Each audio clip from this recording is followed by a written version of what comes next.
DNA bombshell. Martin threatens to expose Kyle's real father, Diane's desperate plea to keep the secret buried. The calm before the storm is over in Genoa City, and the next chapter promises nothing short of total chaos. When secrets buried for decades claw their way to the surface, no one escapes unscathed. And in this case, the fallout could destroy one of Genoa City's most beloved families. In a shocking twist that threatens the Abbott legacy, the young and the restless is poised to drop a DNA bombshell that will rattle viewers and residents alike. Kyle Abbott may not be Jack's son. You read that right. A long-forgotten affair, a buried paternity test, and one man's vengeance are about to shatter the very foundation of the Abbott family. And at the center of it all, Martin, the sinister manipulator recently unmasked as the mastermind behind the Allen/Martin identity saga, and Diane Jenkins, the woman who has been lying for decades. It begins innocently enough, if such a word can even be used in Martin's presence. Fresh off his exposure as the cruel puppeteer who tormented Ashley, Martin finds himself cornered. With Chance, Sharon, and Phyllis circling him like sharks, Martin pulls a final card from his deck, one that hits much closer to home for another powerful Genoa City family. At Society, Diane runs into Martin as he enjoys a quiet lunch. But there's nothing quiet about the words he whispers to her when she tries to dismiss him. You should be more careful, Diane. Secrets have a way of coming back to life, especially the kind hidden in a paternity test. Diane turns ghost white. Stay away from my family, she warns. But Martin grins.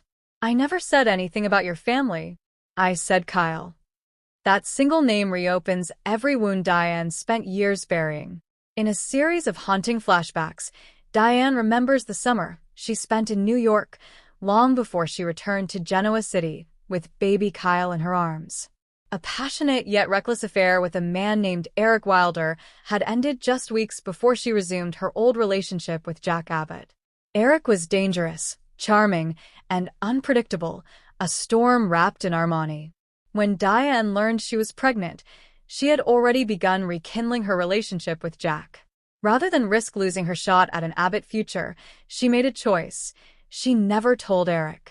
But there was a paternity test, one she buried. Only one other person knew, her former confidant, a young medical student who processed the test under the table to avoid alerting Jack. That young man? Martin. Back in the present, Diane meets Martin in secret at Chancellor Park, where the threat becomes painfully clear. Martin wants one thing: silence from the Abbotts about his crimes. In exchange, he'll keep his mouth shut about the truth behind Kyle's DNA. Jack turned the entire town against me, Martin seethes.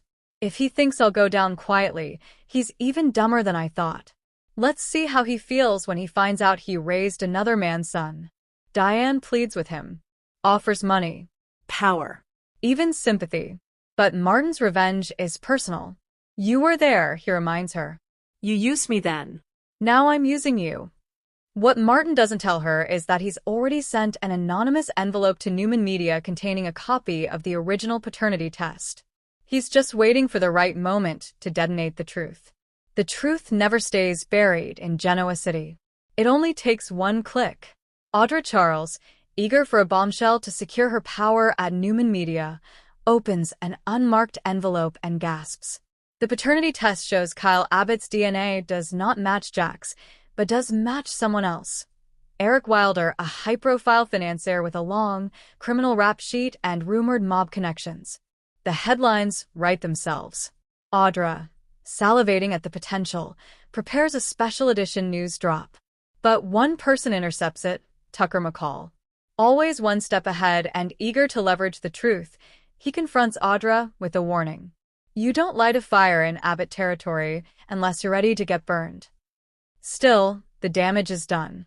Kyle gets an anonymous tip that he should check the latest paternity results. It sends him into a tailspin.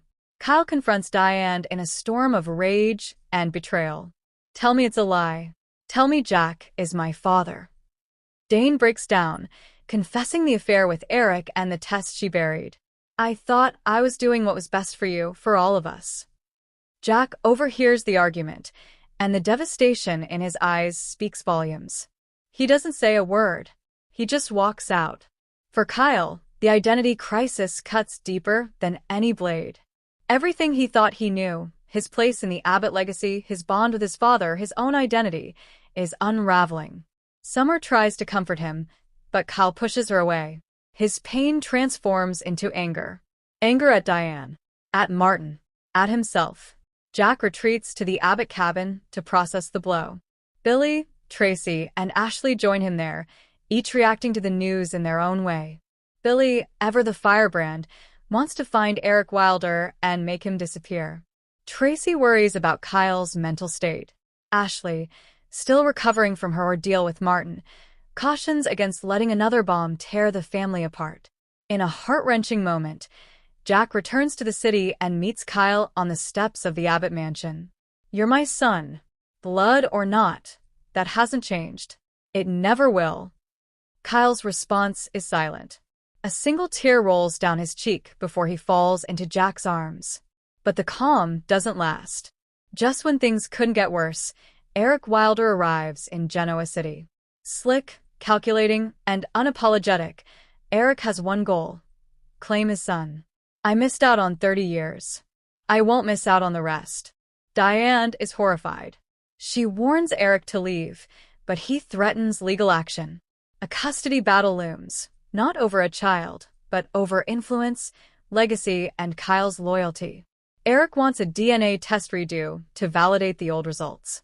He wants media recognition. He wants power. But more than anything, he wants revenge on Diane for hiding his son. As Kyle is pulled between two fathers, Diane spirals. Her worst nightmare has come true. The secret she kept to build a future is now destroying everything. In an emotional scene at the Abbott mansion, Diane falls apart in Nikki Newman's arms, of all people. "I tried to rewrite history," Diane sobs. "I thought I could fix it. I didn't mean to destroy him." Nikki, surprisingly gentle, offers a warning: secrets have a price. Diane has paid hers. But has Kyle? In the final scenes of this chapter, Kyle stands between Jack and Eric at the courthouse. The DNA test has been validated. Eric is his biological father. But Kyle has a choice. "I know who gave me life," he says. "But I also know who taught me how to live." He turns to Jack. "You're the only father I'll ever claim." Eric explodes in rage, threatening to expose more dirt on the Abbott family. But Jack silences him. "Do what you want. We've survived worse. But you'll never be part of this family." Kyle cuts all ties with Eric, but the damage lingers. Martin, realizing his plan to destroy the Abbotts didn't work, disappears, at least for now. But Diane knows he'll be back. Secrets are his currency, and he's got more buried bodies than anyone realizes. Kyle starts therapy to deal with the trauma. Summer remains by his side, though the cracks in their relationship deepen. Jack and Diane try to rebuild, but trust is fragile. The family may survive, but it'll never be the same. And somewhere, in the shadows of Genoa City, Martin watches, waiting for his next move. Because in a town where DNA tests, affairs, and betrayal are as common as morning coffee, one thing is certain: